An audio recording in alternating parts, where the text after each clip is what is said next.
पिछली क्लास में हमने सम्राट अशोक के 7 बृहद स्तंभ लेखों को पढ़ा था, जहां हमने देखा कि पहले लेख में प्रजा की रक्षा, दूसरे में धर्म की परिभाषा, तीसरे में आत्मनिरीक्षण और 5 आसीनव यानी बुराइयां, चंडता, निष्ठुरता, क्रोध, घमंड और ईर्ष्या की बात की थी।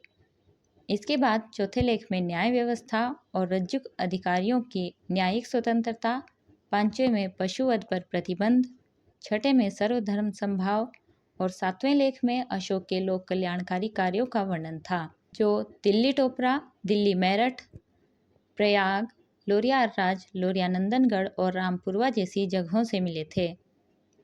लेकिन जब हम इसके दूसरे भाग यानी लघु स्तंभ लेखों को किताबों से पढ़ते हैं तो इनके कठिन फैक्ट्स को याद रखने में प्रॉब्लम आती है। कई बार आर्थिक स्तंभ लेख, रानी अभिलेख और संघ भेद वाले पॉइंट्स आपस में मिक्स हो जाते हैं। आज की इस वीडियो में हम इन सभी लघु स्तंभ लेखों की विशेषताओं को बहुत ही सरल शब्दों और मैप की मदद से समझेंगे, ताकि हमारे सारे डाउट्स क्लियर हो जाएं। तो चलिए शुरू करते हैं। अशोक की राजाज्ञाएं या घोषणाएं जिन स्तंभों पर उत्कीर्ण हैं, उन्हें लघु स्तंभ लेख की संज्ञा दी गई है। इनमें मुख्य रूप से बौद्ध धर्म के तीर्थ स्थलों, तीर्थ यात्राओं और धर्म में उत्पन्न मतभेदों के निराकरण का वर्णन है। भाषा और लिपि। इन सभी लघु स्तंभ लेखों की भाषा प्राकृत है और लिपि ब्राह्मी है। अब इनके स्थान को समझ लेते हैं, क्योंकि यही जल्दी में मिक्स हो जाते हैं। ये 5 लघु स्तंभ लेख मुख्य रूप से सांची, सारनाथ, कौशाम्बी, रुक्मिणदेही और निगाली सागर से प्राप्त हुए हैं। जैसा कि आप इस नक्शे में देख सकते हैं, लघु स्तंभ लेख के स्थान इस प्रकार हैं। मध्य प्रदेश में सांची, जो कि रायसेन में स्थित है। उत्तर प्रदेश में है सारनाथ, जो कि वाराणसी में, और कौशाम्बी जो है वो प्रयागराज में है।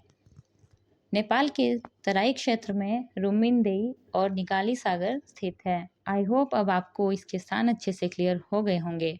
अब बात करते हैं इन 5 लघु स्तंभ लेखों की विशेषताओं की। सबसे पहले रुक्मिणदेही लघु स्तंभ लेख। यह एग्जाम में इम्पोर्टेंट फैक्ट है, इसलिए इसे ध्यान से समझिए। रुक्मिणदेही लघु स्तंभ लेख नेपाल के लुम्बिनी में स्थित है, जिसकी खोज फ्यूरर ने की थी। यह स्थान भगवान बुद्ध की जन्मस्थली है और अशोक ने राज्याभिषेक के 20वें वर्ष में लुम्बिनी की यात्रा की। अशोक ने यहाँ धार्मिक कर यानी बलि को समाप्त किया और राजस्व को 1/6 से घटाकर 1/8 किया।